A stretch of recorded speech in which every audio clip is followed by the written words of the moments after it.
나는 성격이 내성적이라 이런 거 잘 못해. 다들 성격에 대한 고민 많이들 해보셨죠? 성격을 바꿀 수 있을까? 이런 고민도 많이 해보셨을 텐데요. 제가 이전 영상에서 소개시켜 드렸던 내향 육아에서는 성격 특성 중에 내향성에 대한 이야기가 나와요. 그래서 거기에 대해서 좀 더 설명을 드리고 성격에 대해서 좀 이해해보는 시간을 가지면 좋을 것 같아서 이 영상을 준비했습니다. 먼저 내향성과 외향성. 이 두 가지는 성격을 이해할 때 굉장히 큰 주축이 되는 특성이에요. 칼 융이라는 심리학자가 심리 유형에 대한 책을 쓰면서 세상에 처음 소개가 되었고, 그리고 이걸 기반으로 해서 MBTI라는 검사가 만들어졌어요. MBTI 검사 많이 들어보셨죠? 이 검사는 굉장히 활용도도 높고 그리고 신뢰도도 높아요. 그래서 회사라든지 학교에서 굉장히 다양하게 많이 활용되는 검사인데요. 이 검사에 4가지 척도가 나오는데 그 중에 하나가 내향성과 외향성에 대한 구분이에요. 내향성과 외향성에 대해서 좀 설명을 드리자면 누구나 다 마음에 에너지가 있어요. 우리가 전기가 보이지 않지만 이게 흐르는 방향이 있잖아요. 그런 것처럼 우리 마음의 에너지도 어떠한 일정한 방향을 가지고 흐르고 상호작용을 하는데요. 외향성과 내향성은 이 마음의 에너지가 흐르는 방향을 얘기하는 거예요. 어떤 사람들은 자연스럽게 자신의 에너지가, 마음의 에너지가 바깥으로 흘러가는 사람이 있어요.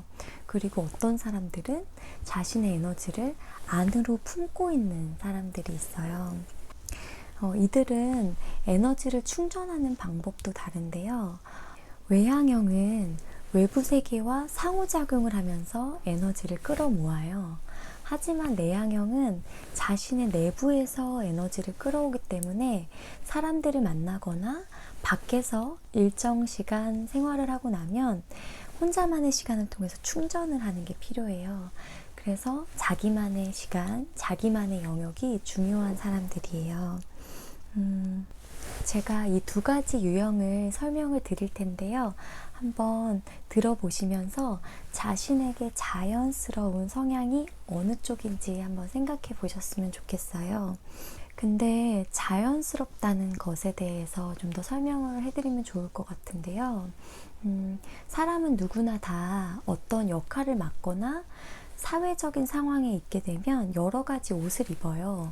예를 들어서 엄마라는 역할이 될 수도 있고 내 직업적인 역할이 될 수도 있는데요.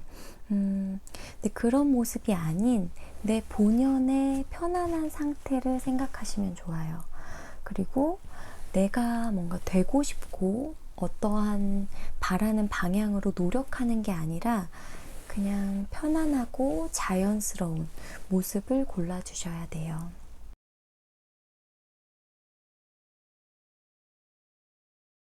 먼저 외향형은요, 에너지가 자연스럽게 바깥으로 흐르기 때문에 외부 세계라든지 사람들에게 관심이 굉장히 많아요. 그래서 다양한 사람들을 만나고 외부에서 활동을 하는데 굉장히 적극적인 사람들이에요. 이 사람들은 글을 쓰는 것보다는 말로 하는 것이 훨씬 편하고 생각하기 전에 행동이 먼저 나가서 간혹 이제 행동을 하고 나서 후회하는 경우들이 있어요. 그래서 다른 사람들이 봤을 때는 굉장히 열정적이고 적극적이다 라는 평을 듣는 사람들이고요. 2번째로 내향형인 사람들은 에너지를 안으로 품고 있기 때문에 혼자 있는 게 가장 편해요. 근데 그렇다고 해서 인간관계를 싫어하는 것은 아니에요. 이 사람들은 1대1의 깊은 관계를 선호해요. 그래서 아까 설명드렸던 외향형들은 조금 얕고 넓은 인간관계를 유지하는 사람들이라면 내향형인 사람들은 좁지만 굉장히 깊은 인간관계를 좋아하는 사람들이에요. 그래서 이 사람들은 말로 하는 것보다는 글로 표현하는 게 훨씬 편하고 행동하기 전에 굉장히 오래 고민하고 심사숙고하는 편이에요.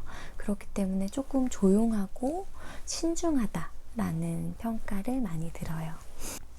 여러분은 어떤 유형에 가까우신가요? 근데 이제 제 얘기를 들으면서 나는 이런 부분은 외향 같기도 하고 이런 부분은 내향 같기도 하다. 좀 고민이 되신 분들이 있으실 텐데요.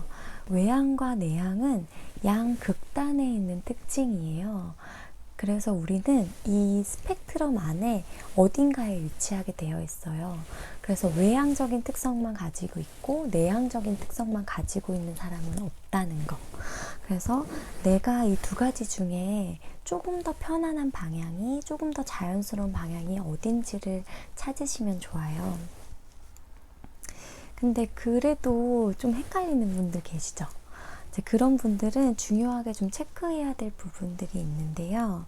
아까 소개해드렸던 융이라는 심리학자가 사람들을 관찰해 봤더니 1살이나 2살 유아에게도 외향과 내향의 특징들이 발견이 됐대요.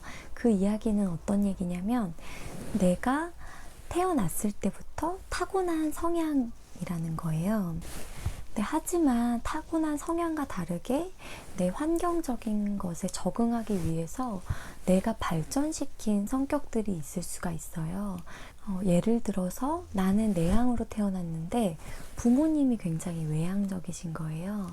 그래서 외향적인 나의 부분들이 나타날 때 칭찬을 받거나 강화를 받아서 그 부분들이 더 발전하게 된 거죠. 저도 비슷하게 대학생 때까지는 제가 좀 외향적인 나를 만들기 위해서 노력하면서 살았던 것 같아요. 이렇게 많은 분들이 내 본래의 성향이 아닌 환경적으로 적응하거나 아니면 다른 사람들이 좋아하는 그런 성격적인 부분을 만들기 위해서 노력하면서 살아온 경우들이 있어요. 그러다 보면은 진짜 내가 어떤 게 편안하고 자연스러운 모습인지 잘 모르고 혼란스러워하는 경험을 갖기도 해요. 근데 하지만 그런 분들도 너무 걱정하지는 않으셔도 되는 게 지금도 늦지 않았어요. 오늘 영상을 보시고 나서 내 자연스러운 모습이 어떤 모습인지 꼭 고민을 해보셨으면 좋겠고요. 그리고 내가 노력을 해서 발전시켰던 모습도 그냥 나의 한 부분이 된 거예요. 그렇게 받아들이셔도 괜찮아요. 그리고 편안한 진짜 내 모습도 찾아가면 돼요.